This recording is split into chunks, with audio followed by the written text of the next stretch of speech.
அனைவருக்கும் வணக்கம். இன்னைக்கு சித்தர் மாந்திரிகம் அந்த சேனல்ல அகத்திய முனிவர் அருளிய மாந்திரிக காவியத்தில் இருக்கக்கூடிய ஒரு மையை தான் பார்க்க போகிறோம். இப்போ நீங்கள் பார்க்கும்போதே தெரியும், இந்திரகோப பூச்சியை பார்ப்பீங்க. இந்த இந்திரகோப பூச்சியில்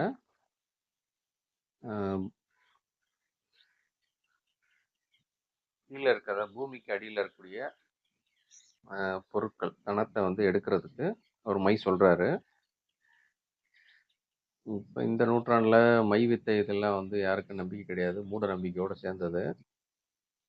இருந்தாலும் சித்தர்னு சொன்னால் கொஞ்சம் ஏதாவது உள்ளர்த்தம் இருக்கும். அதன் அடிப்படையில் இது எளிதில் கிடைக்கிற பொருள், சீசன் கிடைக்கிறனால இதை எடுத்து கண்களுக்கு மையா தீட்டிக்கிட்டா போதும், கண் பார்வை நல்லா பலமாகும். அதில் எந்த ஒரு சந்தேகம் கிடையாது. என்ன சொல்கிறார் அப்படின்னா, கூறினேன் இன்னும் ஒரு மார்க்கம் கூறுவேன், குவளையத்தின் நாதாக்கள் மறைத்த மார்க்கம். தேறினதோர் மையொன்று வகையை கேளீர், தெளிவான இந்திரகோப பூச்சி மீறியதோர் பூச்சி எது துளாந்தான் ஒன்று, மிக்கான செந்துயில் கருத்து கொண்டு ஆரியே கல்வமிட்டு பொரியதாக்கி அப்பனே அதிர்ச்சியக்க மருந்து கேளு அப்படின்றாரு. இந்த ஒரு துலாம் அளவுக்கு சொல்லியிருக்காரு. நமக்கு 5 பூச்சி கிடைச்சாலும் சரி, 2 பூச்சி கிடைச்சாலும் சரி, எத்தனை பூச்சி கிடைச்சாலும் அதை பண்ணிக்கலாம். அந்த உயிரை பண்ணணும்னு அவசியம் கிடையாது. முப்புக்கு இந்திரகோபம் அப்படின்னு ஒரு பேர் இருக்கு. முப்புல கடைசியாக வரக்கூடிய ஒரு பொருளுக்கு வந்து பிளாஸ்டப்பர் ஸ்டோன் அப்படின்னு சொல்கிறோம். அந்த பிளாஸ்டப்பர் ஸ்டோனு இந்திரகோப பூச்சி மாதிரியே இருக்கும். அந்த கடைசியாக கிடைக்கிற அந்த ஞானிகளோட கல்லுக்கு இந்திரகோபம் பேர். அதை சேர்த்து அவர் சொல்லியிருக்கலாம். நமக்கு பொதுவாக கிடைக்கும்போது அவர் சொல்கிற பாட்டுக்கு வந்து கருக்கணும்னு சொல்லியிருக்காங்க.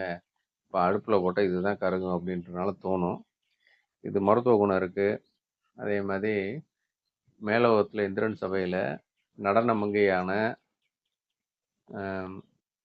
ஊர்வசி, மேனகா, இது மாதிரி அந்த ரம்பா இவங்கெல்லாம் ஆடும்போது இதில் ஊர்வசிக்கு யாருக்கும் ஒரு பெண்ணுக்கு வந்து இயற்கை, அதாவது மாதவிடாய் ஒன்று ஏற்பட்டுரும்.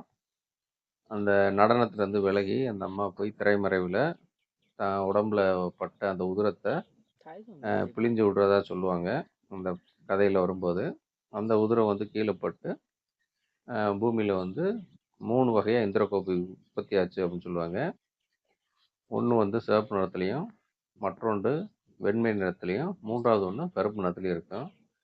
கருப்பாக இருக்கக்கூடிய இந்திரகோப பூச்சி மாந்திரியத்துக்கும், வெள்ளையாக இருக்கிறது வந்து ரசவாதத்துக்கும், சிகப்பாக இருக்கிறது வந்து மருத்துவத்துக்கும் அப்படின்னு சொல்லியிருப்பாங்க. இது வந்து போகர் 7000ல் வரக்கூடிய இதுக்குண்டான கதை. இந்த கதை உண்மையா இல்லை சயின்டிஃபிக்காக இருக்கான்றது அதுக்கு மேலோட்டமாக தெரிஞ்சுக்கிட்டா போதும். ரொம்ப டீப்பாக அதை வந்து ஆராய்ச்சி பண்ணுவோன்னா அப்புறம் நம்ம எதையுமே பயன்படுத்த முடியாமல் போயிடும். இதை கறிக்கு மையாக்கிட்டு அதோட கேளப்பா செவ்வாதுடனே புழுகு கூட்டி இனிதமுடன் கஸ்தூரி பச்சை கூரம் தாளப்பா ஐங்கோல தைலத்தாலே தகமையுடன் பிராணாட்டி மையதாக்கி நாளப்பா போகாமல் நளினமானே நலமுடனே மையதனே சிமிழிலப்பா பாலப்பா போகாமல் பதனம் பண்ணு பாலகனே பிரணவத்தை கூறுவேனே. இதுக்கு மந்திரமும் சொல்கிறேன். ஜவ்வாது சேர்த்துக்கா, புழுகு சேர்த்துக்கா, கஸ்தூரி சேர்த்துக்கா, பச்சை கப்பரம் சேர்த்துக்கா, ஏரஞ்சி தைலத்தை குளி தைலத்தில் இதை ஆட்டி சிமிழில் வச்சுக்க, வெள்ளி சிமிழில் வச்சுக்க அப்படின்னு சொல்கிறாரு. இதுக்கு ஒரு மந்திரம் சொல்கிறாரு. ஓம் பிரகாசா பூபா ரிங் ரிங் அப்படின்னு சொல்லிட்டு ஓம் சிவாய அப்படின்ற சொல்கிறாரு. இப்படி 1,00,000 உரு போட சொல்கிறாரு. கிட்டத்தட்ட 1,00,000 உரு அப்படின்னா காலையில் ஒரு 2500, நைட்டு ஒரு 2500 அப்படி உரு போடணும். கிட்டத்தட்ட 2.5 மணி நேரம் உட்கார வேண்டியது இருக்கும் ஒரு நாளைக்கு. காலையில் 2.5 மணி நேரம், சாயங்காலம் நைட்டு 2.5 மணி நேரம் வச்சுக்குவோம். கிட்டத்தட்ட ஒரு விஷயத்த வந்து ஒரு 5 மணி நேரம் இதுக்காண்டி நீங்கள் தியானத்தில் இருக்க மாதிரி இருக்கும். இந்த உரு போடுறது வந்து உங்கள் வாசியை வந்து கட்டுப்படுத்துகிற பயிற்சி. அதாவது உங்களை அறியாமலேயே ரேசக பூர்வ கும்பகம் வந்து தியானத்தின் மூலமாக அந்த மந்திரம் சொல்லும்போது நடக்கும். முடிஞ்ச வரைக்கும் உங்கள் சுவாசம் வந்து உள்ளடங்கிட்டே போகும். அதிகமாக பெருமூச்சில் விட முடியாது. மூச்சு வந்து நமக்குள்ளேயே சுழன்ற மாதிரி இருக்கும். இப்படி 40 நாள் பண்ணா தான் 1,00,000 ரீச் பண்ண முடியும். அந்த 40 நாள் வந்து இந்த ஒரு காரியத்துக்காண்டி இந்த மருந்து வேலை செய்யணும்னு நெனச்சு நீங்க அது பண்றதுனால, இயற்கையாவே அதுக்கு அந்த தன்மை உண்டாயிரும். ஜவ்வாதுன்றது நம்ம கடையில கிடைக்கிறது. செயற்கை ஜவ்வாது. புனுகு பூனை மாரி ஜவ்வாது பூனை இருக்கு. புனுகு பூனை, ஜவ்வாது பூனை இதெல்லாம் வந்து தடை செய்யப்பட்டது. வனத்துறை வந்து எச்சரிக்கை பண்ணிருவாங்க. இத யாரு பயன்படுத்தினாலும், புனுகு எடுத்தாலும், அ வனவிலங்கு சட்டப்படி குற்றம். அதனால இது இப்ப இப்ப நம்ம சொல்ற இந்த ஐட்டங்கள் எல்லாமே, இப்ப நமக்கு வந்து பச்சை கற்பூரம் கிடைக்கும். புனுகு எசன்ஸ் கிடைக்கும். ஜவ்வாது எசன்ஸ் கூட கிடைக்கும்னு நெனைக்கிறேன். இந்த எசன்ஸ வாங்கி சேர்த்துக்க வேண்டியது. ஏரழிஞ்சி விதை இருந்துச்சு அப்படின்னா, செக்குல ஆட்டி எண்ணெய் எடுத்துக்கலாம். அது வந்து அழிஞ்சி தைலம் வச்சுக்கலாம். ஐங்கோல தைலம்ன்றது வந்து அ ஐங்கோ ஐங்கோலம்ன்றது சாதாரணமா அ அழிஞ்சிய குறிக்கிறது. அதனால ஐங்கோலக்கு தைலம்ன்றது இத எடுத்துக்கங்க. இல்ல முப்புக்குல வரக்கூடிய நீர் தான் ஐங்கோலம்ன்றவங்க, அவங்க அத செஞ்சு முடிச்சவங்க அத கூட சேர்த்துக்கங்க. ஒண்ணும் குற்றம் கிடையாது. இத வந்து புருவத்தோட நடுவுல வச்சுக்க சொல்றேன். புருவத்துல வச்சுக்கிட்டோம்னா, அ புதையல் இருக்கின்ற இடம் வந்து இயற்கையா கண்ணுக்கு தென்படும் அப்படின்னு சொல்றாங்க. இது நம்புற மாரி இல்ல. இப்போதைக்கு இது சாத்தியம் கிடையாது. இப்ப லேட்டஸ்ட்டா எலக்ட்ரானிக்ல கொண்டு வந்துட்டாங்க. அ உள்ள மெட்டல்ஸு, தங்கம் இது இருக்கிறத ஒரு கருவி மாரி வந்துருச்சு. அத வச்சே தேடி கண்டுபிடிச்சுக்கலாம்.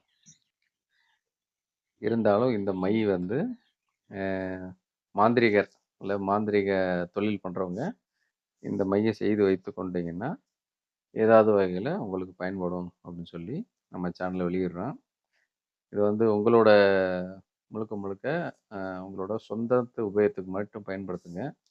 இத வந்து வியாபார நோக்கத்துல வேற யாருக்கும் குடுக்குறது, வைக்கிறதெல்லாம் விரும்பத்தக்கதல்ல. அதனால இது செய்யும்போது கொஞ்சமா செய்யுங்க. ஒரு சின்ன மை டப் அளவு இருந்தா போதும். இது கிலோ கணக்குல செஞ்சு கூவி கூவி விக்க வேணாம். சரிங்களா? இந்த பட்டுப்பூச்சி என்ற இந்திரகோப பூச்சியில மைய வந்து பார்த்துட்டோம். இதுபோல சித்தர் மாந்திரியத்துல அடுத்து ஏரழிஞ்சி சம்மந்தப்பட்டது, அடுத்து பஞ்சபூத மை சம்மந்தப்பட்டது, இதெல்லாம் அடுத்தடுத்த வீடியோல வரும். வீடியோவ தொடர்ந்து பாருங்க. நம்ம சித்தர் மாந்திரீகம் சம்மந்தப்பட்ட நாலேட்ஜ வளர்த்துக்கங்க. வீடியோ பார்த்த அனைவருக்கும் மனமார்ந்த நன்றி. மீண்டும் அடுத்த வீடியோல சந்திக்கிறேன். நன்றி, வணக்கம்.